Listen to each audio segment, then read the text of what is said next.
Let me get into the word. मैं कुछ share करना चाहता हूँ आपसे, आपके साथ में रिवाइवल के बारे में। पिछली बार हमने छोड़ा था रिवाइवल को एक्ट्स चैप्टर 2 में। हमने अब तक इतना जाना है कि जब हम रिवाइवल की बात करें तो योएल की किताब सामने आती है, योएल का दूसरा अध्याय, और उसमें योएल ने भविष्यवाणी की थी ऑलमोस्ट मे बी अराउंड 700 साल पहले, शायद 500 साल पहले। उसने बिफोर पेंटिकॉस्ट के पहले पेंटिकॉस्ट के पहले, एक्ट्स चैप्टर 2 के पहले, मे बी अबाउट 500 साल पहले उसने कहा था कि परमेश्वर अपना आत्मा उंडेलेगा। एंड उस चीज़ को हमने देखा, सब जातियों पर, सब पर परमेश्वर कह रहा है कि मैं अपना आत्मा उंडेलूंगा। एंड उसने कहा कि तुम्हारे जो तुम्हारे बच्चे हैं भविष्यवाणी करेंगे, तुम्हारे जो बुजुर्ग हैं वो दर्शन देखेंगे। I mean great promises.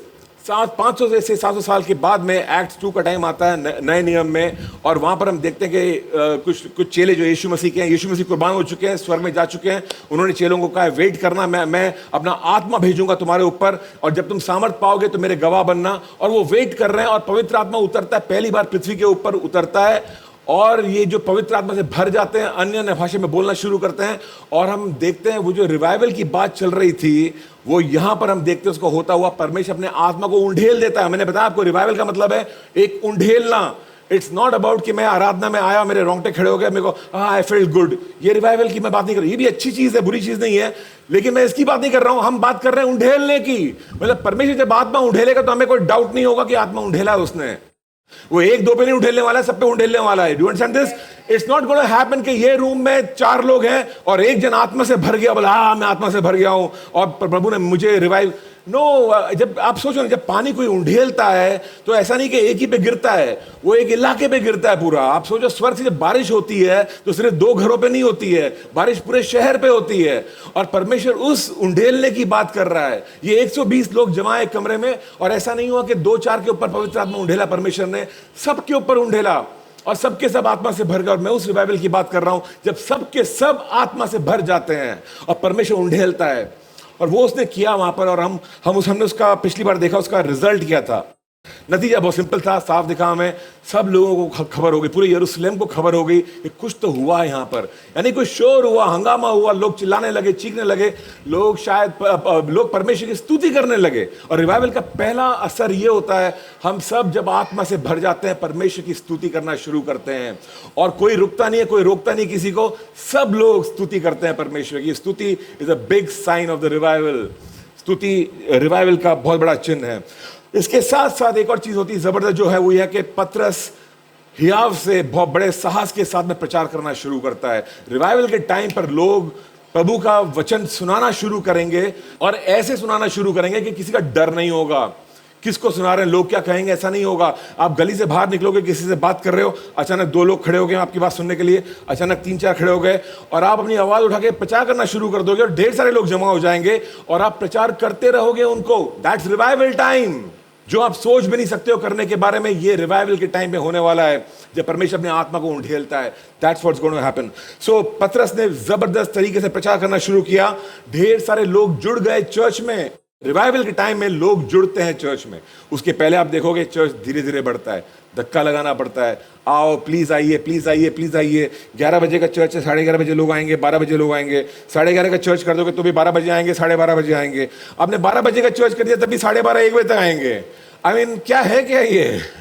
I mean कितने बजे का चर्च रखें कि आप टाइम पे आओगे, पता नहीं है किसी को भी। रिवाइवल में ऐसा नहीं होगा। रिवाइवल में जब बोलेंगे चर्च पे आओ, सब आधे घंटे पहले आके बैठेंगे वहां पे, क्योंकि सब के सब जोश में है प्रभु के लिए, सब भूखे और प्यासे हैं। रिवाइवल के पहले सब थके हुए हैं, आ रहे हैं, आना है, नहीं आएंगे तो पास्टर फोन करेंगे बाद में। कौन जवाब देगा पास्टर को? चलते जाते बैठते हैं वहां पे। यू सी, रिवाइवल के पहले जो सब कुछ जो भी करने में बड़ा बोझा लग रहा था, रिवाइवल के बाद में एक जोश आना शुरू होता है हमारे अंदर, थकान हटती है हमारी। और हमें रिवाइवल इसलिए मांगना चाहिए कि हमारे अंदर जोश आए, क्योंकि वो जोश नहीं है हमारे अंदर, जो होना चाहिए वो नहीं है। रिवाइवल में ऐसा जोश आता है जो आप सोच भी नहीं सकते उसके बारे में। देन व्हाट हैपेंड इज, वचन और प्रार्थना बहने लगा वहां पे, वचन और प्रार्थना बहने लगा। Let me take you to this verse, Acts 2 का 42, एक्ट्स का दूसरा अध्याय 42 वर्स, हमने पिछली बार पढ़ी थी। उसमें लिखा है, और वे प्रेरितों से शिक्षा पाने और संगति रखने और रोटी तोड़ने और प्रार्थना करने में लौलीन रहे। आई मीन कौन है यहां पर जो बाइबल स्टडी के लिए एक्साइटेड होता है? आई मीन ओके ठीक है, एक बार कर लोगे आप शायद थोड़ा सा, लेकिन कौन है जो लॉलीन रहता है उसमें? चाहिए रोज खाना खाना, मुझे आत्मिक भोजन चाहिए। आई मीन रोज की रोटी एक कॉन्सेप्ट हमने शुरू किया था। मैंने कहा सिर्फ एक ही वचन पढ़ना, उसको पढ़ के थोड़ा मनन करना और उसके ऊपर एक लिखना कि क्या कहा प्रभु ने आपको इसमें से। ये करना ही कितना कठिन हो गया हमारे लिए। एक वचन पढ़ना कितना कठिन हो गया। कौन कह रहा है कि आपको 2 चैप्टर पढ़ो, ये 2 चैप्टर नए नियम के, 2 चैप्टर पुराने नियम के, 1 साल में बाइबल पढ़ो? No, we were just saying एक वचन पढ़ो। सिर्फ एक वचन पढ़ना मुश्किल हो गया बिकॉज ठंडे पड़े हुए हैं हम, जोश नहीं हमारे अंदर, थके हुए हैं हम, फोकस शिफ्ट हो चुका है पूरी तरह से। किस चीज की जरूरत है? रिवाइवल की जरूरत है। रिवाइवल की जरूरत है। रिवाइवल में बोलना नहीं पड़ता कि बाइबल पढ़ो। रिवाइवल में लोग पढ़ते रहते हैं। लॉलीन रहे, लगे रहे उसमें और एक्साइटेड रहे उस चीज के बारे में। That was acts 2 and 42। ये एक्ट्स चैप्टर 2 की बात चल रही है।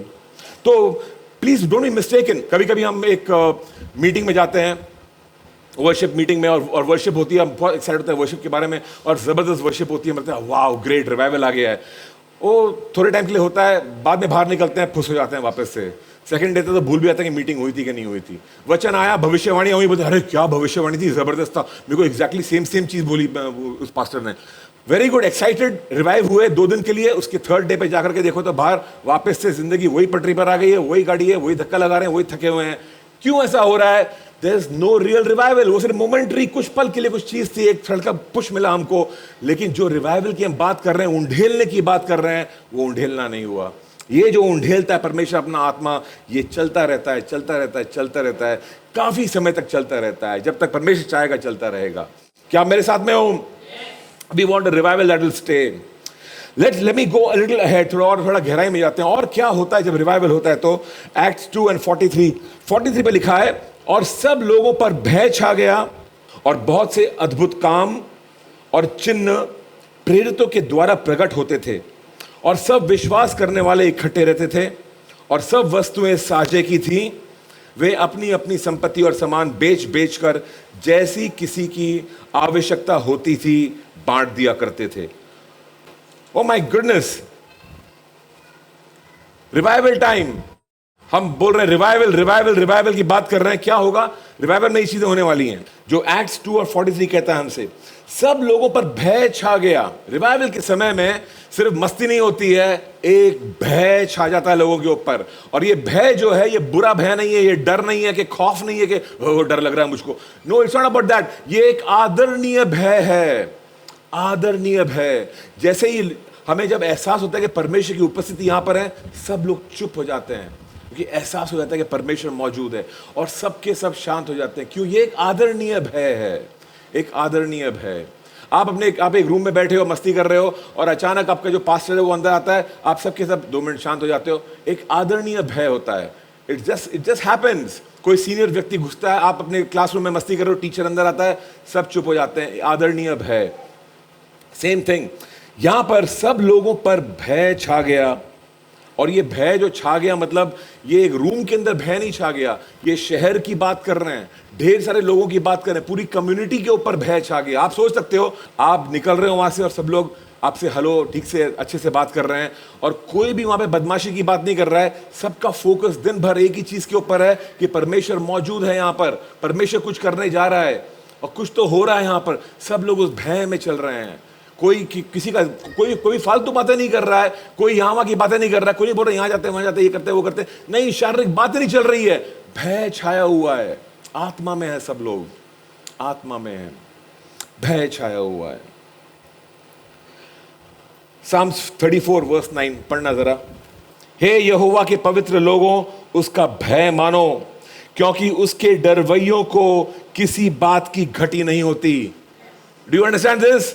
परमेश्वर के डरवैयों को, जो उसका भय रखते हैं, किसी भी चीज की घटी नहीं होती है। कभी भी कोई चीज की कमी नहीं होगी हमारे जीवन में अगर हम परमेश्वर के भय में जिएंगे। देखो, 2 रास्ते हैं, एक परमेश्वर का रास्ता, एक दुनिया का रास्ता है। दुनिया का रास्ता यह है कि अगर तू चाहता है कि तेरे जीवन में कोई कमी घटी नहीं हो, तो खूब पैसे कमा ले, पैसे जमा ले, और ये कॉन्टैक्ट का इस्तेमाल कर, वो कॉन्टैक्ट, जो चाहिए वो कर, दुनिया में पैसे जमा ले, क्योंकि तेरे पैसे होंगे तो तेरे कोई चीज की कमी घटी नहीं होगी। ये दुनिया का तरीका है, परमेश्वर का तरीका फर्क है, उसके रास्ते फर्क हैं। परमेश्वर का रास्ता बहुत सिंपल है, तू मेरा भय रख, तेरे जीवन में कोई कमी घटी नहीं होगी। As simple as that। और आपके ऊपर आप कौन सा रास्ता अपनाना चाहते हो। चौड़ा रास्ता है, बहुत से लोग चल रहे हैं उसके ऊपर, सकरा रास्ता है, बहुत कम लोगों को मिलता है। ये बात कर रहे थे उद्धार की, और ये बात लागू होती है हर चीज में अपने जीवन की। Do understand? उद्धार के रास्ते पर बहुत कम लोग चल रहे हैं, दुनिया नर्क के रास्ते पे चल रही है, ये बाइबल कहती है। और ऐसे ही हर फैसले में बहुत से लोग चौड़े रास्ते पे चल रहे हैं और बहुत कम लोग हैं जो सही फैसले करते हैं, बहुत कम लोग हैं। मसीही लोगों में भी बहुत कम लोग हैं जो सही फैसले करते हैं। Do you understand this? हमें परमेश्वर का भय चाहिए सही फैसले करने के लिए। परमेश्वर का भय चाहिए। आप बोलोगे इसका लिंक क्या है, आप नहीं समझोगे इसका लिंक क्या है। लिंक आप नहीं समझ सकते हो इसका, परमेश्वर जानता है इसका लिंक क्या है। जब मैं परमेश्वर का भय रखता हूं तो मैं उसके वचनों का भय रखता हूं, मैं उसकी हर चीज का भय रखता हूं। मुझे उसकी कलीसिया से मोहब्बत होती है, मैं कलीसिया का आदर करता हूं, मैं वचनों का आदर करता हूं, मैं आराधना का आदर करता हूं, मैं सब चीजों का आदर करता हूं। फिर मैं ऐसा व्यक्ति बन जाता हूं जो परमेश्वर के बताए रास्ते पर ही चलता है, और उसके रास्ते भले रास्ते हैं, अच्छे रास्ते हैं, तरक्की उन्नति के रास्ते हैं। उसके राहों में कोई चीज की कमी घटी नहीं है, क्योंकि उसका वचन कहता है कि स्वर्ग के राज्य को खोज तो बाकी सारी चीजें जुड़ जाएंगी तेरे साथ में। It's so simple as that. स्वर्ग के राज्य को खोज, जुड़ जाएंगी ये चीजें। स्वर्ग के राज्य को कौन खोजेगा? वो जो परमेश्वर का भय रखता है। Now if I ask you, आपके अंदर परमेश्वर का भय है? आप बोलोगे यस है, और मैं ना नहीं बोल रहा हूं, ऑफ कोर्स है। हम सबके अंदर परमेश्वर का भय है। ये भय को बढ़ने दो, let it increase, let it increase, इसको बढ़ने दो। ये जो भय है ये कम नहीं होना चाहिए कि थोड़ा सा भय है मेरे अंदर, नहीं, ये आदरणीय भय जबरदस्त होना चाहिए, बहुत भय होना चाहिए, ये बढ़ता जाना चाहिए। It should be progressive, it should grow. जो मैं कल परमेश्वर के बारे में मैं भय रखता था, कि आज भी रखता हूं, it's important to understand this. कभी कभी हम यीशु के ऐसे दोस्त बन जाते हैं कि गले में हाथ डाल के घूमना शुरू कर देते हैं उसके साथ में। अब भय कुछ ये जीसस है यार, संभाल लेगा, अरे प्रभु है, ठीक है ना, प्रभु जानता है मेरे दिल को। It doesn't work like that. ये गलत शिक्षा है कि प्रभु आपके दिल को जानता है। वो सबके दिलों को जानता है, तो उसमें क्या बड़ी बात है। हर कोई अपने दिल में अच्छा आदमी है। कौन बोलता है कि मैं दिल का बुरा आदमी हूं? कोई नहीं बोलता है, सब लोग ही बोलते हैं, और दूसरे को पॉइंट करके बोलते हैं कि ये बुरा है दिल का। Come on, stop it. Do you understand this? परमेश्वर के भय में बढ़ना है। परमेश्वर के भय में जब हम बढ़ेंगे, हम एक चीज को जरूर देखेंगे, कोई चीज की कमी घटी नहीं होगी हमारे जीवन में जब भय में बढ़ेंगे। ओके, भय के और भी चीजें हैं, कभी किसी और दिन हम परमेश्वर के भय के बारे में डिस्कस करेंगे।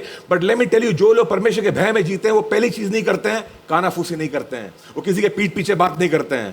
Please understand this. जो लोग परमेश्वर के भय में चलते हैं वो शिक्षा का आदर करते हैं, वो इंस्ट्रक्शंस का आदर करते हैं, जो इंस्ट्रक्शन दिया गया है उसी के अनुसार जीते हैं।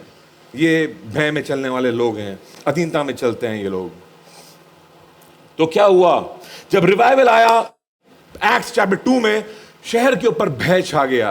भय छा गया मतलब सब लोग अब परमेश्वर की बातों के अधीन आने लगे। सब लोग परमेश्वर की बातों को जानने लगे। बोले यस यस यस, सुनना चाहिए हमें वचन, हमें चर्च जाना चाहिए, हमें टाइम पे पहुंचना चाहिए, हमें ये करना चाहिए, हमें वो करना चाहिए। ये भय, परमेश्वर का भय आने लगा उनके अंदर।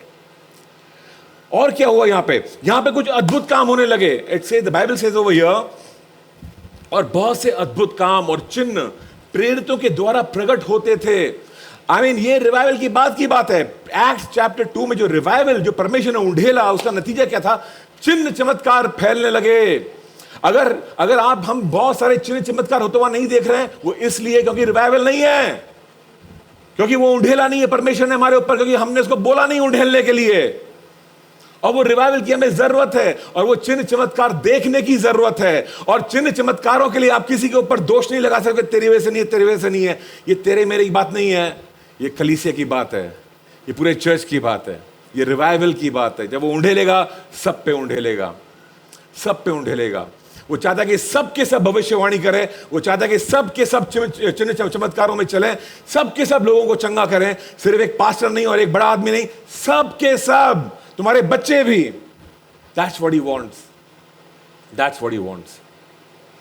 अद्भुत काम और चमत्कार।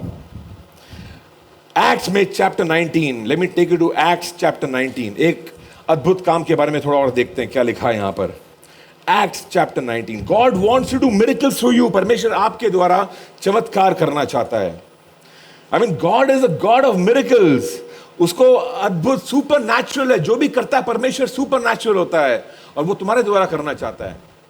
जब हम कहते हैं कि प्रभु मेरा इस्तेमाल कर, व्हाट डज इट मीन मेरा इस्तेमाल कर? इट बेसिकली मीन्स तेरे तू अपना कार्य मेरे द्वारा कर। और जब कहते मेरे द्वारा कर, मतलब क्या होने वाला है?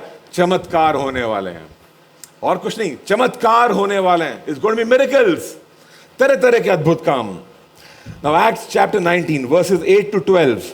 वो आराधनालय में जाकर 3 महीने तक निडर होकर बोलता रहा। पॉल आराधनालय में जाकर 3 महीने तक निडर होकर बोलता रहा। ये रिवाइवल का दौर चल रहा है पॉल के लाइफ में। पॉल जहां जहां जा रहा है चमत्कार हो रहे हैं। रिवाइवल का टाइम है। क्या कर रहा है पॉल? निडर होकर बोलता रहा। 3 महीने तक आराधनालय में जाकर बोलता रहा, निडर होकर। आप लोग क्या करने वाले हो रिवाइवल के टाइम में? निडर होकर के कहीं कहीं तो आप जाने वाले हो और वहां पर आप परमेश्वर का वचन सुनाने वाले हो। Do you understand this? आप बोलोगे मुझे ये नहीं करना या करना नहीं करना, इट डजंट मैटर। जब रिवाइवल आएगा आप वचन सुनाओगे ही सुनाओगे लोगों को।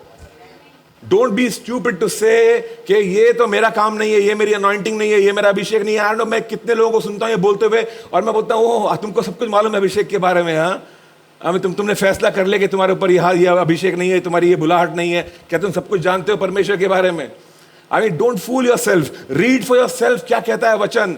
तुम जाओगे और हर जगह जा करके तुम प्रचार करोगे। तुम जो भी हो, बड़े हो, छोटे हो, अच्छे हो, बुरे हो, जैसे भी तुम हो, तुम जाके प्रचार करने वाले हो। जब तुम्हारा समय आएगा और जब रिवाइवल आएगा, जब परमेश्वर आत्मा को उंडेलेगा। So get ready for it now. Revival is a time. Revival वो समय जब निडर होकर प्रचार करते हैं। हम अभी से क्यों ना तैयारी करें हम उस चीज की?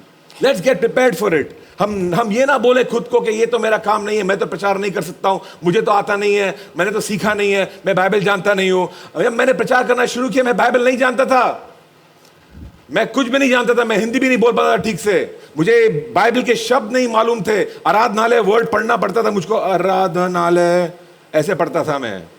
You understand it? It doesn't matter. जब परमेश्वर अपना आत्मा उंडेलेगा, बहना शुरू होगा। Do you understand this? ये आपका सामर्थ की बात नहीं चल रही है, ये परमेश्वर के सामर्थ की बात चल रही है।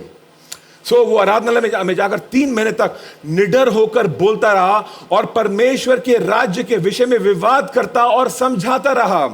That's what he was doing. विवाद कर रहा है, समझा रहा है लोगों को। 9th verse says, परंतु जब कुछ लोगों ने कठोर होकर उसकी नहीं मानी, तब लोगों के सामने इस मार्ग को बुरा कहने लगे, तो उसने उन्हें छोड़ दिया और चेलों को अलग कर लिया और प्रतिदिन तुरन्नुस की पाठशाला में वाद विवाद किया करता था। Can you imagine?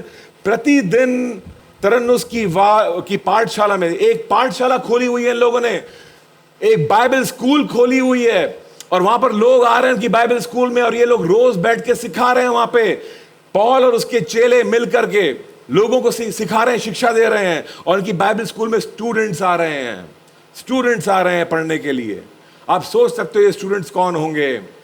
कौन है जो बाइबल स्कूल में आएगा रोज? आपको तो सुबह सुबह काम पे निकलना पड़ता है, आप कैसे बैठोगे बाइबल स्कूल में आकर? कौन है ये तो जो जाते हैं और बैठते हैं पौलुस के पास में? आई मीन, ये 2 तरह के लोग हैं। एक तो ये वो जवान स्टूडेंट्स हैं जो वाकई में स्टूडेंट्स ही हैं, काम पे जाते नहीं हैं, ये आके बैठे और सीख रहे हैं। जवान लोग पाठशाला में आके बैठे हैं, उसके यहाँ सीख रहे हैं। दूसरे वो लोग हैं जिन्होंने अपना काम काज छोड़ के बैठे हुए हैं, क्योंकि रिवाइवल का टाइम है और वो जानते हैं कि ओ माय गॉड, हमें जानना है परमेश्वर के बारे में, और अंदर आग लगी हुई है, भूख है हमारे अंदर, एक भूख और प्यास जगी हुई है। काम छोड़ के बैठे हैं, और कहां पे बैठे हैं? बाइबल स्कूल में बैठे हैं। क्यों? हम सीखना चाहते हैं परमेश्वर के बारे में। That's revival time. Revival time. किसी को बोलना नहीं पड़ेगा स्टूडेंट लेकर के आओ। कहां है स्टूडेंट? कोई सीख क्यों नहीं रहा है? सब लोग आएंगे भागे भागे। And then watch this, what happens after this. Let me just move on to verse number 10। Verse 10, 2 वर्ष तक यही होता रहा। 2 years। ये छोटा सा कोर्स नहीं था, 3 महीने का कोर्स, 2 दिन का कोर्स, 5 दिन का कोर्स। लीडर्स को बोला कि 5 दिन का एक कोर्स है, 10 दिन का एक कोर्स है, वो कर लो। आखिरी 2 दिन मैं गया देखने के लिए, उन्होंने मेरे को लिंक भेजा, जो लोग कोर्स कर रहे थे, लिंक भेजा, मैं गया। एक जन को पाया मैंने सिर्फ वहां पे रूम में, बाकी लोग किधर हैं पता नहीं कहां पर हैं।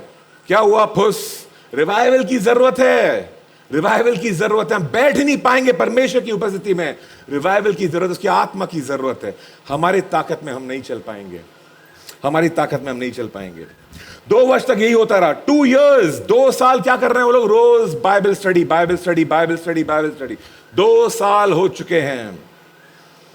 2 साल तक यही होता रहा, यहां तक कि आसिया के रहने वाले, क्या यहूदी क्या यूनानी, सब ने प्रभु का वचन सुन लिया। रिवाइवल में सब लोग सुनेंगे परमेश्वर का वचन। परमेश्वर ने कहा मुझसे राष्ट्र मांगो, बड़ी चीजें मांगो मुझसे, हम बड़ी चीजें मांगेंगे उससे। हम क्या छोटे में अटके हुए हैं? मैं नहीं कह रहा हूं आपसे, अभी मैं बोलना ही बंद कर दिया कि किसी को बुलाओ, एक सीट खाली है, किसी को इनवाइट करो, आप लेकर के आओ। 4 सीटें खाली है, 4 लोग को बुलाओ। 5 सीटें खाली है, 5 लोग को बुलाओ। नो, नहीं चाहिए वो 5 लोग और 4 लोग और 2 लोग और 1 लोग। जब दर्शन बड़ा होता है तो फॉर्मूला चेंज करना पड़ता है। Do you understand this? जिस फॉर्मूला से हम ये जहां पे चल रहे हैं, 11 का 11:30, 11:30 का 12, ये फॉर्मूला पे हम देश को नहीं जीत पाएंगे। ये जब फॉर्मूला को बदलेंगे तो हम बड़े काम करेंगे। एक फॉर्मूला, उसका एक रिजल्ट है, दूसरा रिजल्ट चाहिए तो दूसरा फॉर्मूला चाहिए। थोड़ा हमें चेंज करना पड़ेगा अपने फॉर्मूला को। किस तरह से हम चर्च करते हैं, किस तरह से हम एक दूसरे के साथ पेश आते हैं, किस तरह से हमारा लाइफ ग्रुप होता है, क्या हमारी सोच है, क्या नहीं है, कुछ चेंजेस चाहिए हमको वहां पर, अगर हम कुछ अलग नतीजा चाहते हैं हमारे जीवन में। Amen. So this is powerful. Now watch this very carefully. सबने वचन सुन लिया। 11 वचन। परमेश्वर पौलुस के हाथों से सामर्थ के अनोखे काम दिखाता था।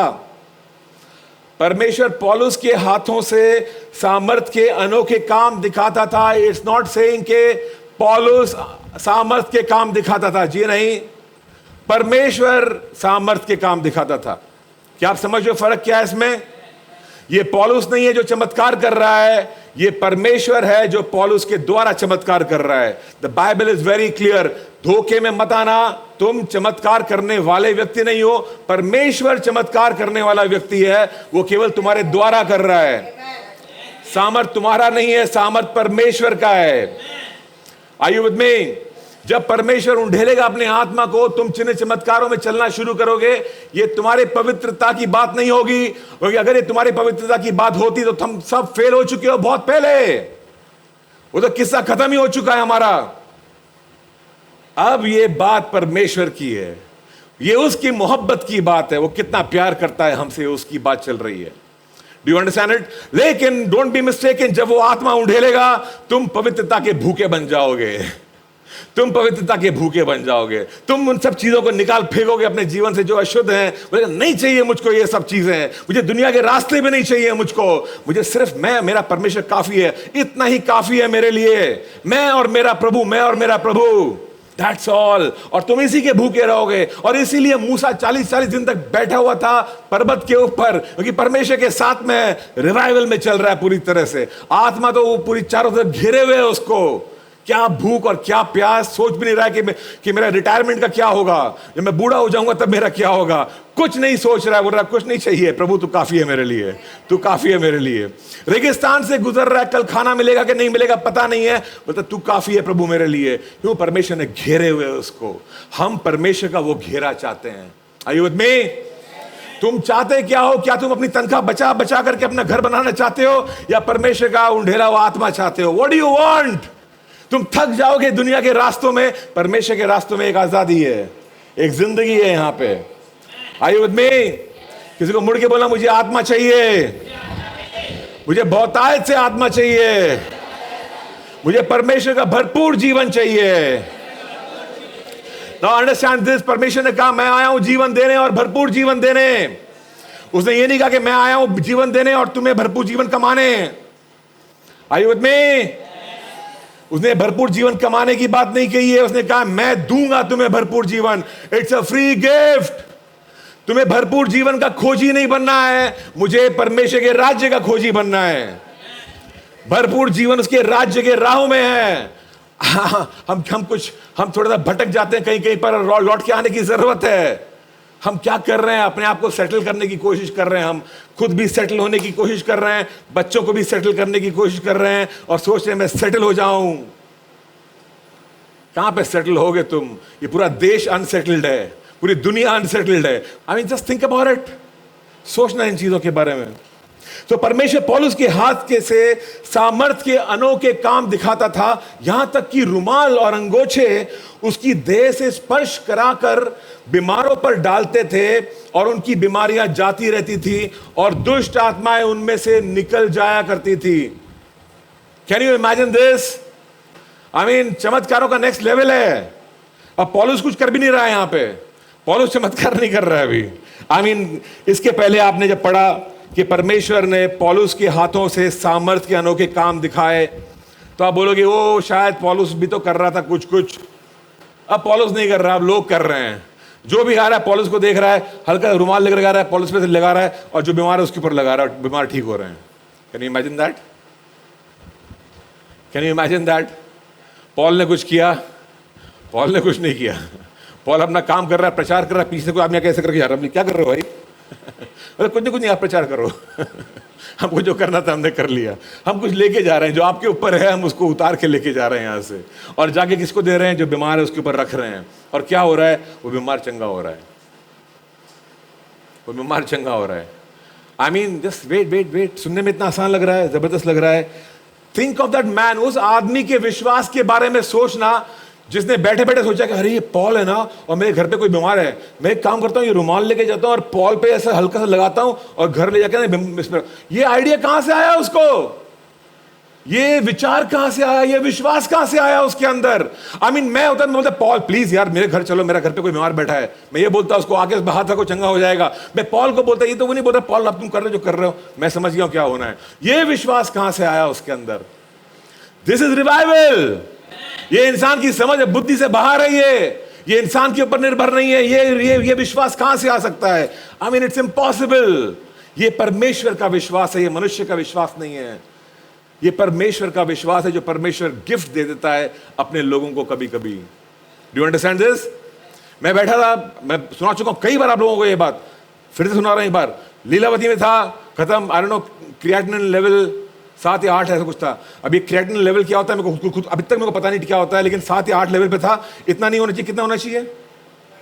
0.2 होना चाहिए। मेरा 7 या 8 के लेवल पे था, 0.2 होना चाहिए उसका काउंट। 7 या 8 पे मेरा था, यानी मेरी किडनी कभी भी फेल हो सकती है। मैं इतना ही जानता हूं उसके बारे में, बाकी मेडिकल समझ नहीं है। और मैं उस रात को मैं बोल रहा हूं प्रभु मैं यहाँ पे क्या कर रहा हूं? प्रभु बोल रहा तू यहाँ पे क्या कर रहा है? मैंने प्रभु मैं यहाँ पर हूँ, क्यों यहाँ पर है?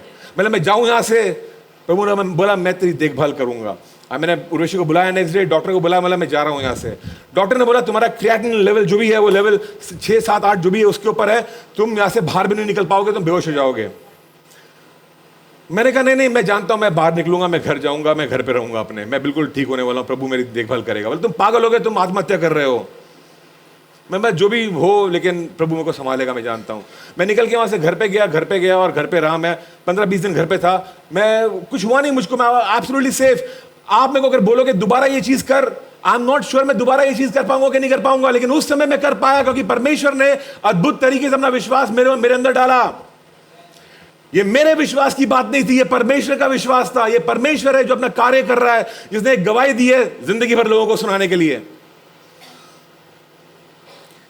मेरे विश्वास के बारे में नहीं था।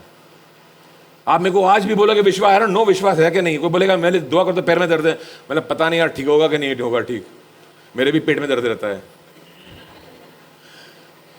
मोस्ट ऑफ द टाइम हमारे अंदर विश्वास नहीं होता है वो उस लेवल का। ये परमेश्वर का विश्वास है जो परमेश्वर डालता है हमारे ऊपर। And I want to tell you something, जब रिवाइवल आएगा हम विश्वास में चलने वाले लोग बनेंगे।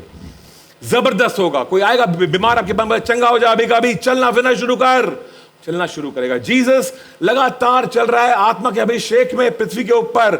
उसको कुछ ज्यादा सोचने की जरूरत भी नहीं पड़ रही है, आत्मा से भरा हुआ है, एक रिवाइवल में चल रहा है।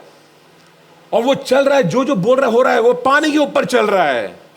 जबरदस्त। क्या लेवल है विश्वास का जीसस का कि मैं डूबूंगा नहीं। He knows it. पूरी तरह से मनुष्य है, पूरी तरह से परमेश्वर है, पर विश्वास का लेवल जबरदस्त है। हमारे अंदर वो विश्वास नहीं है। पतरस के अंदर वो विश्वास आया कुछ पल के लिए, परमेश्वर ने उसको दिया। आजा पतरस, विश्वास दिया उसको, तब पतरस बाहर निकला और तब चला वो पानी के ऊपर। रिवाइवल में हम पानी पे चलना शुरू करेंगे। व्हाट आई मीन बाय पानी पे चलना शुरू करेंगे, मैं कह रहा हूं हम वो आश्चर्यजनक चीजें करना शुरू करेंगे और वो नामुमकिन चीजें करना शुरू करेंगे जिसके बारे में हम सोच भी नहीं सकते हैं। रिवाइवल के बीच में आप बोलोगे प्रभु मैंने कभी सोचा भी नहीं था कि तू मेरा ऐसा इस्तेमाल करेगा, पूरा गांव का गांव बच जाएगा। आप सोचोगे नहीं, पर गांव कैसे जाऊंगा मैं ये करने के लिए? यहाँ पे क्या होगा मेरे बच्चों का क्या होगा? खाना कैसे खाएंगे? किराया कैसे भरेंगे? घर टूट रहा है, बारिश आ रही है, ये होगा वो होगा। कुछ नहीं, रिवाइवल में कुछ नहीं सोचने वाले हो आप जाने वाले हो, बस आप जाने वाले हो। और आप करने वाले हो वो जो परमेश्वर कहेगा आपको करने के लिए। Are you with me? परमेश्वर पौलुस के हाथ से सामर्थ्य के अनोखे काम दिखाता था, यहां तक कि रुमाल और अंगोछे उसकी देह से स्पर्श करके बीमारों पर डालते थे और उनकी बीमारियां जाती रहती थी और दुष्ट आत्माएं उनमें से निकल जाया करती थी। What a powerful testimony. एक आदमी आया अपने घर पे रुमाल लेकर के, कोई वहां पे बीमार पड़ा, बोला ये देख मैं रुमाल रखना तो ठीक हो जाएगा, रुक जा अभी। बोला तू रुमाल लेके आया, दवाई लेके आता, एप्पल लेके आता, रुमाल लेके आया मेरे लिए, तो तू ठीक हो जाएगा। वहां पे डॉक्टर खड़ा होगा, डॉक्टर बोलेगा हम दवाई कर रहे हैं, हम क्या, हम इतनी पढ़ाई लिखाई हमने की, हम क्या फालतू है तो तुम रुमाल लेकर के आए हो उसके लिए? Can you imagine that? और वो ठीक हो गया बंदा, और वो ठीक हो गया, और आप गांव के आसपास के लोग तुम्हारे पास आ रहे हैं, तुम्हें वो रुमाल हमको भी दो। बोले नहीं ये रुमाल से नहीं होगा, इसका काम खत्म हो चुका, तुम्हारा रुमाल लाओ मैं फिर से लेके आता हूं तुम्हारे लिए। और ये आ रहा है, पॉल को ढूंढ रहा है, पॉल पॉल कहाँ है, एक मिनट रुक जा, अब भाग के जा रहा है, लो रुमाल लो रुमाल लो, और लोग रुमाल ले रहे हैं, रुमाल का इस्तेमाल कर रहे हैं चंगाई फैलाने के लिए। Can you imagine? I mean अद्भुत चीज है, आप सोच भी नहीं सकते हो परमेश्वर कैसे इस्तेमाल करेगा। उस बंदे का परमेश्वर ने कैसे इस्तेमाल किया होगा, पूरा गांव बच गया होगा क्योंकि वो रुमाल लेके आया एक पौलुस से छू करके, इतना ही काम किया होगा। बाइबल भी जानता नहीं होगा ठीक से शायद वो पूरी तरह से, एक पूरा शहर आ गया होगा प्रभु में। छोटी सी बात को लेके आपने क्या सोच लिया कि मुझे बहुत कुछ करना पड़ेगा पूरे शहर को बचाने के लिए? जी नहीं, आपको सिर्फ आत्मा का अभिषेक चाहिए, आपको रिवाइवल की जरूरत है, रिवाइवल की जरूरत है। किसी को मुड़ के बोलो मुझे रिवाइवल की जरूरत है। और 44 वर्ष में लिखा है, और सब विश्वास करने वाले इकट्ठे रहते थे और उनकी सब वस्तुएं साझे की थी। तो हमने अभी भी जाना, एक तो भय छा गया, दूसरा अद्भुत काम और चमत्कार हुए, तीसरी बात लोग इकट्ठे रहते थे।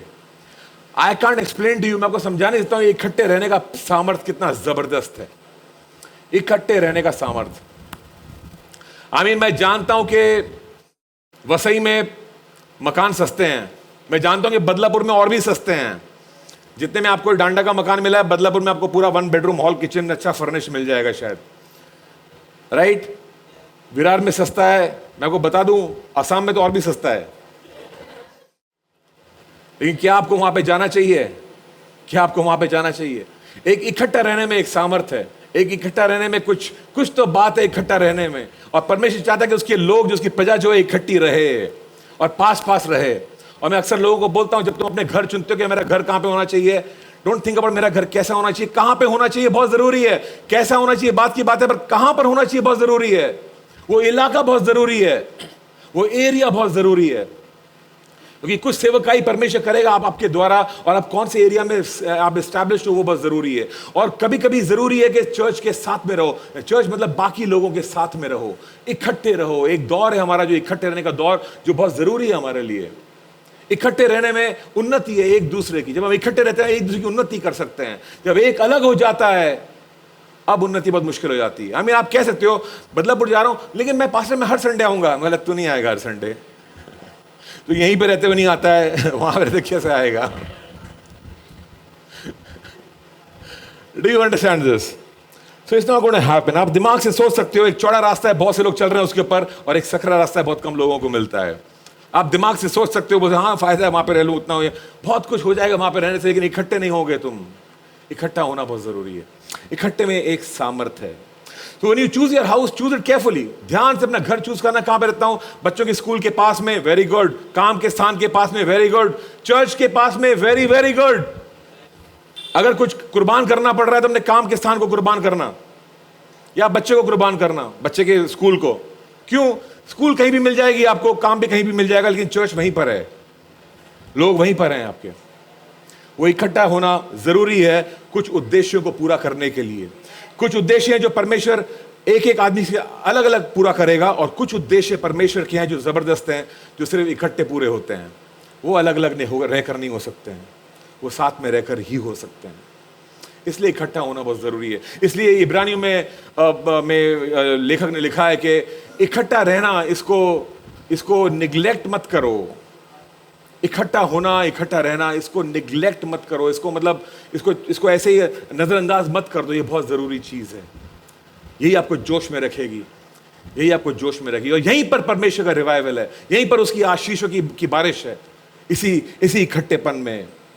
और यही बहुत मुश्किल है हमारे लिए, इकट्ठा रहना बहुत कठिन है हमारे लिए। कभी कभी मन करता है छोड़ दूं चर्च और निकल जाऊं यहां से, एक नई शुरुआत करूं कहीं और जाके। मैं बोलता हूं ये छोड़ के जो वहां जाके नई शुरुआत करोगे, वहां पर भी वही हो रहा है जो यहां पे हो रहा है, कुछ अलग नहीं हो रहा है वहां पे। मैं कुछ पास्टर्स को जानता हूं, जब हम लोग बात करते हैं आपस में तो वही बातें होती हैं जो होती हैं। लगता ही नहीं कि वो कोई और चर्च की बात कर रहे हैं, उनको लगता नहीं कि मैं कोई और चर्च की बात कर रहा हूं। हम सब एक ही चर्च की बात कर रहे हैं। सब जगह वही हो रहा है जो हर जगह हो रहा है। हम क्या छोड़ के कहां पे जाएंगे और कौन सी नई शुरुआत करेंगे? सब चीजें वही हैं। जो भी नया होना है वो केवल इतना होना है, मेरे अंदर एक नयापन आना है। वो जो नयापन यहां पर नहीं आ रहा है वो वहां पर भी नहीं आएगा। लेकिन जब परमेश्वर अपना आत्मा उंडेलेगा, सब बंधन टूट जाएंगे। जब परमेश्वर अपना आत्मा उंडेलेगा। Are you with me? कोई you know it very well, एक शादी से निकल के दूसरी शादी में जाना कोई फायदा नहीं है। जो यहां पे उलझने थी वहां पर भी रहने वाली हैं। एक परिवार से निकल के दूसरे परिवार में जाना, यहां पे जो उलझने थी वहां पर रहने वाली हैं। एक काम के स्थान से निकल के दूसरे काम के स्थान पे चले जाओ, जो उलझने यहां पे वहां पर रहने वाली है। क्यों? कॉमन फैक्टर तुम हो। हर जगह एक ही चीज कॉमन है और वो तुम हो। तुम्हारे काम के स्थान में तुम ही प्रॉब्लम हो, तुम्हारे घर में भी तुम ही प्रॉब्लम हो, तुम्हारी शादी में तुम ही हो। प्रॉब्लम तुम्हारे अंदर है। तुम बाहर क्यों इल्जाम लगा रहे हो लोगों के ऊपर, चीजों पे? जो भी खोज रहे हो अंदर होना है। यहां पे बंधन यहां पर है, बाहर नहीं है। टूटना यहां पर है। Are you with me?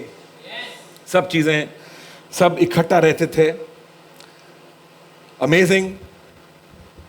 सब चीजें साझे की थी, कॉमन थी, साझे की और कॉमन। रिवाइवल में कोई नहीं बोलता ये मेरा है ये तेरा है।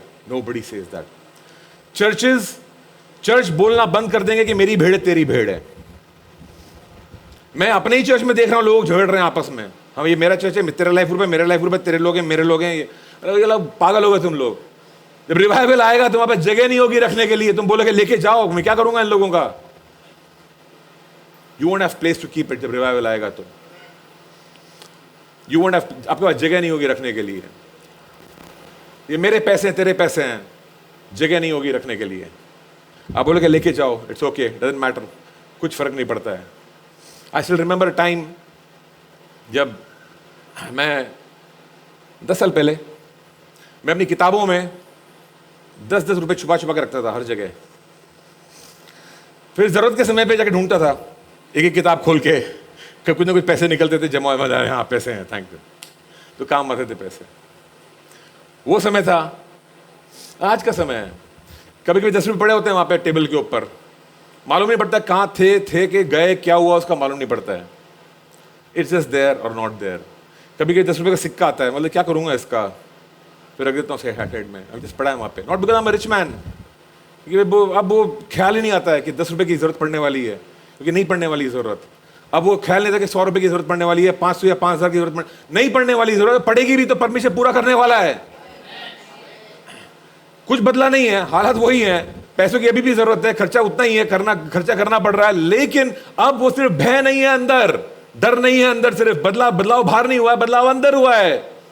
अब वो खौफ नहीं कि क्या होगा क्या होगा क्या होगा। नहीं, परमेश्वर ने पहले भी किया, अब भी करेगा, हमेशा करेगा। रिवाइवल ये चीज को ऐसे ही लेकर के आ जाएगा हमारे अंदर। हमको सीखना नहीं पड़ेगा सालों साल इस चीज को। खट से आएगी जब हम रिवाइवल मांगेंगे परमेश्वर से तो, और जब वो आत्मा को ढेलेगा हमारे ऊपर। Do you understand this? सब चीजें साझे में थी। न्यू टेस्टामेंट टाइम सब चीजें साझे में थी। परमेश्वर की इच्छा क्या है? हम जितने भी लोग यहां पर हैं साझे वाले लोग हों। सब चीजें साझे में, मतलब कॉमन थी सब चीजें हैं। कोई अंतर नहीं कि ये तेरा है ये मेरा है। जो भी है जिसके भी काम आ सकता है, let's use it for that, let's use it for the glory of God. परमेश्वर के लिए है, जो भी है परमेश्वर के लिए। Now question comes up over here.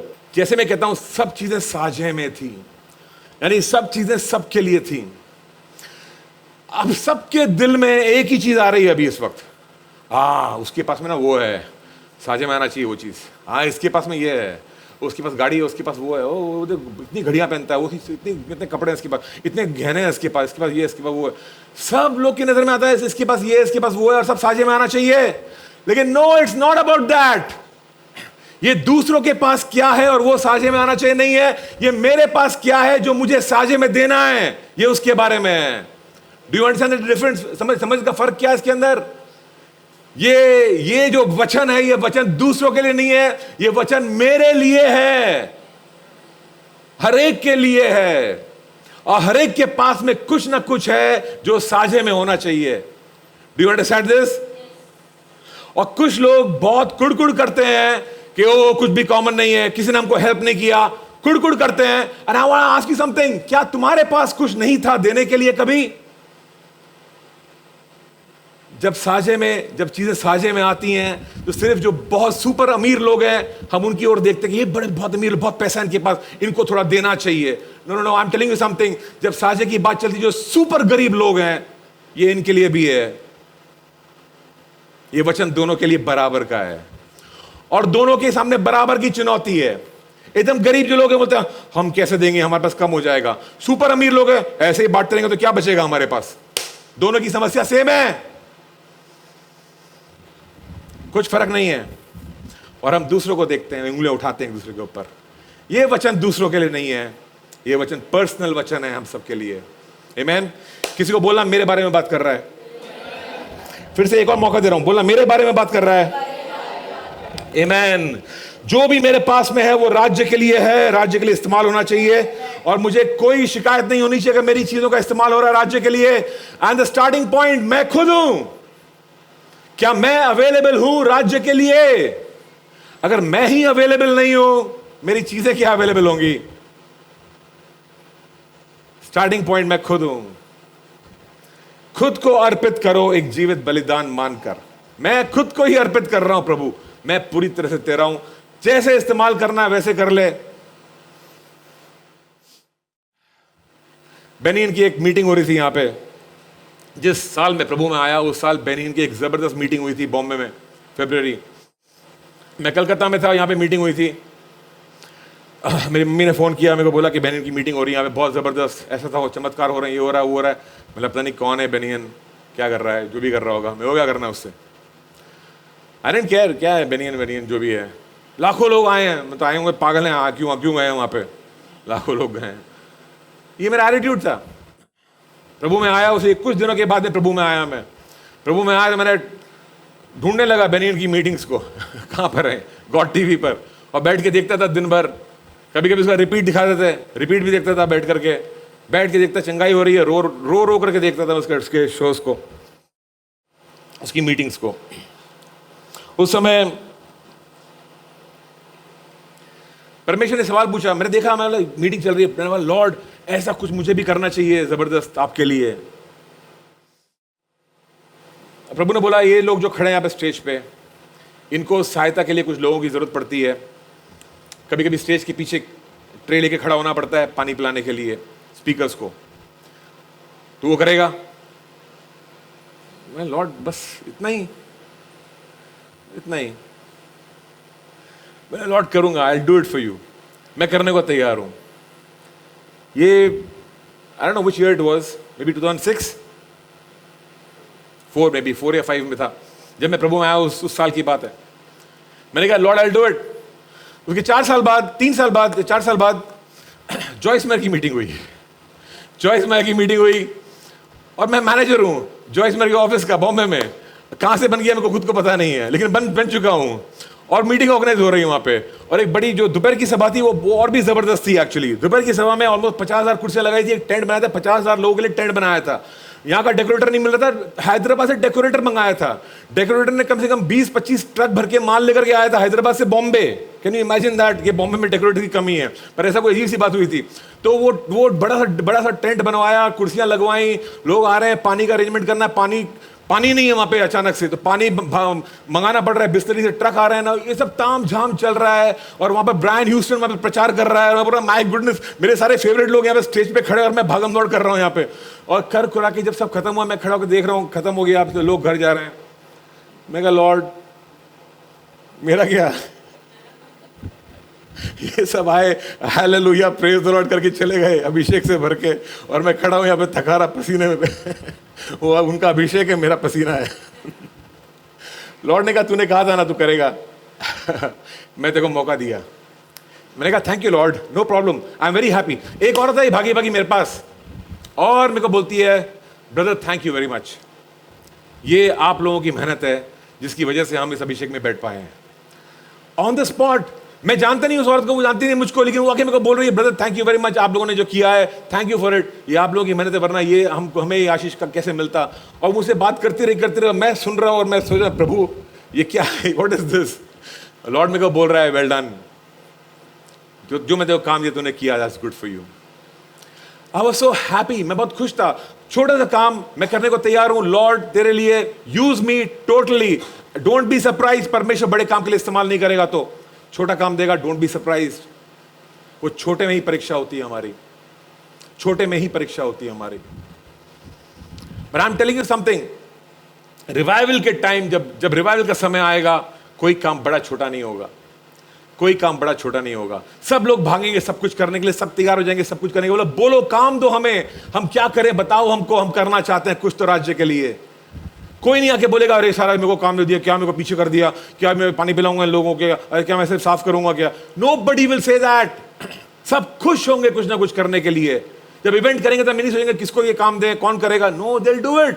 Back stage कौन खड़ा होगा, बैक स्टेज की इतनी प्रॉब्लम होती है, सब लोग फ्रंट स्टेज पे होना चाहते हैं, देखना था कि क्या चल रहा है इवेंट में, डांस चल रहा है, ये चल रहा है, वो चल रहा है, हम फ्रंट में होना चाहते हैं। कुछ लोगों को पीछे खड़े रहने की जरूरत पड़ती है। क्यों? पीछे एक गेट है और गेट पे खड़े रहना पड़ता है कि कौन आ रहा है कौन जा रहा है। आप इवेंट में पार्ट ले नहीं पाते हो। रिवाइवल में नोबडी विल बॉदर, बोलेंगे आई विल डू इट। सैक्रिफिशियली लोग आएंगे, कुर्बान करेंगे अपने आप को, बोलेंगे मैं हूं, हाजिर हूं, बोलो क्या काम करना है मैं करने को तैयार हूं। That's revival. मैं उस रिवाइवल की बात कर रहा हूं। Do you understand this? I am going to close over here, लेकिन before closing the last point, oh I miss this point, I am sorry. बेचकर बांटना, डेंजरस पॉइंट। सब कुछ साझे में था तब तक सब कुछ ठीक था, ओके, सब साझे में होना चाहिए, ठीक है, ओके, नो प्रॉब्लम। लेकिन अब बाइबल कह रही है कि वो लोग बेच कर बांटने लगे। मतलब कहीं पर कमी है तो एक आध बंदे ने कमी है, ठीक है मेरी अंगूठी भेज देता हूं मैं, ले भाई पैसा ले ले, तेरा तो पूरा कर ले। बेच के बांटने लगे लोग। अभी रिवाइवल में क्या ऐसा होने वाला है? यस, ऐसा होने वाला है। क्या तुम बेच के बांटने वाले हो? यस, तुम बेच के बांटने वाले हो। हम सब वो करने वाले हैं। रिवाइवल के टाइम में कोई सोचेगा नहीं कि मेरा क्या है तेरा क्या है। लोग बोलेंगे प्रभु के लिए मैं सब कुछ करने को तैयार हूं। बेच के बांटने के लिए तैयार होंगे लोग। बेच के बांटने के लिए एक लिस्ट बनाना मेंटली, मेरे पास क्या क्या है बेचने के लिए। बेच के तैयार हो जाएंगे। एक अमीर आदमी आया प्रभु के पास में और बोला प्रभु मैं तेरे पीछे होना चाहता हूं। प्रभु ने बोला जो है बेच के बांट दे पहले, बाद में आ मेरे पीछे। वो बहुत दुखी होकर चला गया। उसके पास बहुत था बेचने के लिए। कुछ लोगों के पास बहुत है बेचने के लिए, कुछ लोगों के पास बहुत कम है बेचने के लिए। दोनों जगह समस्या है। लेकिन जिसके पास कम है वो कम भी बेचना नहीं चाहता है, जिसके पास ज्यादा है वो ज्यादा भी बेचना नहीं चाहता है। दोनों जगह सेम प्रॉब्लम है। ये वचन दूसरों के लिए नहीं है, ये वचन मेरे लिए है। किसी को मुड़ के बोलना ये वचन मेरे लिए है। किसी को मुड़ के बोलना मुझे बेच के बांटना है। Very tough. क्या मैं आप लोगों को ये बोल रहा हूं कि बेच के आओ अपने घरों को, या पैसे यहां पे लेके आओ? शायद बोल रहा हूं। क्यों? किसने कच कहा? बीबी बाइबल तो ये कह रही है। मैं नहीं कह रहा हूं ये बात आपको। मैं नहीं कह रहा हूं कि जाओ बेचो और पैसे लाके यहां पे रखो। नो, मैं नहीं कह रहा हूं। बहुत से लोग कह रहे हैं ये बात। मैं नहीं कह रहा हूं आपसे ये बात। I don't want to do that. मैं कह रहा हूं रिवाइवल मांगो परमेश्वर से, क्योंकि मैं जानता हूं जब रिवाइवल आएगा मुझे बोलना भी नहीं पड़ेगा। आप बेच के आओगे, रखोगे यहीं पे। हमने शुरू किया एक भवन ऑफरिंग। आपको मालूम है इसके बारे में? भवन ऑफरिंग। मैंने कहा हम सब लोग जो उत्सुक हैं इतना कि हमारा घर बने, कभी ना कभी मकान बने, ड्रीम हाउस, क्यों ना परमेश्वर के लिए एक भवन बनाएं। और फिर हम एक भवन ऑफरिंग जमा कर रहे हैं। प्रभु ने साल के शुरू में कहा भवन बनाओ मेरे लिए, और वो बात को हम लेके आगे चल रहे हैं। भवन बनाना है, परमेश्वर के लिए घर बनाना है। आप देख सुन के बोलोगे इतना ही हुआ क्या? इतना ही हुआ क्या? इतना ही होकर के देखेंगे मन नहीं करता देने का। इतना ही सही हुआ है। अभी कितने करोड़ों चाहिए हमको भवन बनाने के लिए? इतना ही हुआ है। You understand? जब रिवाइवल आएगा तब स्ट्रेस नहीं होगा कि इतना ही हुआ है। जब रिवाइवल आएगा तो जगह नहीं होगी रखने के लिए। जब रिवाइवल आएगा तो लोग देंगे और देते रहेंगे। बोलेंगे भवन बनाना है, जल्दी बनाओ, कौन वेट करेगा? रुको मैं ये मेरे पास ये पड़ा है, ये डाल दो, भवन तो बनाओ प्रभु का कम से कम। न जाने बाद में क्या होगा। आज भवन बनाओ उसका। ये रिवाइवल में होगा। रिवाइवल में होगा। मैं सब लोगों के बारे में बात कर रहा हूँ। जैसे मैं ये बात कहता हूँ, फिर आपका ध्यान जाएगा, हाँ इसको ऐसा करना चाहिए, उसको ऐसा करना चाहिए, वो उसके पास ये है, उसके पास ये है, उसके पास ये है। नो नो नो नो, इसमें मैं कैसे हिस्सा ले सकता हूँ? रिवाइवल के टाइम पे मैं क्या करूंगा? रिवाइवल के टाइम पे जब प्रभु का आत्मा मेरे ऊपर उतरेगा और मैं देने वाला व्यक्ति बन जाऊंगा, तो मैं कैसा दिखूंगा? मैं क्या कर रहा हूंगा वो टाइम पे? That is something to think about. सोचो उसके बारे में, मैं किस तरह का व्यक्ति बन जाऊंगा। इस समय तो मैं वो व्यक्ति जो बोल रहा हूं, अरे यार पैसे कम पड़ रहे हैं, अरे ये मैनेज करना है, अरे वो मैनेज करना है, अब बचे नहीं कुछ भी मेरे पास में, ये आज मैं ये व्यक्ति हूं। रिवाइवल में मैं कैसा व्यक्ति बनने वाला हूं? क्या तब भी मैं वैसे ही रहूंगा कि अरे इतने पैसे हैं, या कुछ अलग हो जाएगा मेरे जीवन में? समथिंग विल चेंज, कुछ तो बदलेगा। क्या आप मेरे साथ में हो? आपने हमारी थैली देखी है, उसकी चंदा जमा करने की थैली देखी है? इतनी सी है, इतना ही विश्वास है अंकल को, इतने ही आने वाले हैं बेटा, और नहीं आएगा, इतनी रखो थैली। मतलब बड़ी गोनी वोनी लेके घूमो ना तो और ढेर सारा आएगा। नहीं बेटा इतना ही आएगा, ठीक है जैसा आने दो, नो प्रॉब्लम। रिवाइवल में आपको गोनियों की जरूरत पड़ने वाली है, गोनियों की जरूरत पड़ने वाली है। एक आदमी से काम नहीं चलने वाला, ढेर सारे लोग चाहिए होंगे। चर्च खत्म होने के बाद 2 घंटे लगेंगे पैसे गिनने के लिए, सिर्फ आपको काउंटिंग मशीन रखनी पड़ेगी काउंट करने के लिए कि फटाफट गिने उसको और हिसाब किताब करें। कुछ लोग चाहिए होंगे, 4-5 लोग जो पैसे उठा के लेके जाए, बैंक में डाल के आए। It will be a huge process. वो ढेर सारे लोगों को फिर अकाउंट्स करने पड़ेंगे, हिसाब किताब रखना पड़ेगा। एक अकाउंट का डिपार्टमेंट होगा, एक लीगल डिपार्टमेंट होगा आपका। रिवाइवल में सब कुछ बदलने वाला है, चेंज होने वाला है, आपकी जिंदगी बदलने वाली है। Do you understand this? And I'm saying, get ready for this revival. इस रिवाइवल के लिए तैयार हो जाओ, क्योंकि ये दूर नहीं है, ये परमेश्वर करने पर है। एक बड़ा रिवाइवल आ रहा है, लेकिन वहां तक पहुंचने के लिए हमें छोटे रिवाइवल्स की जरूरत है।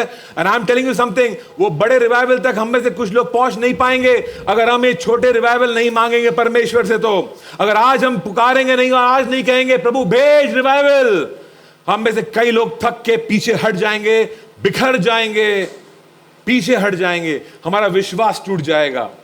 हमें रिवाइवल की जरूरत है, वरना हम आपसी झगड़ों में खत्म हो जाएंगे यहीं पर।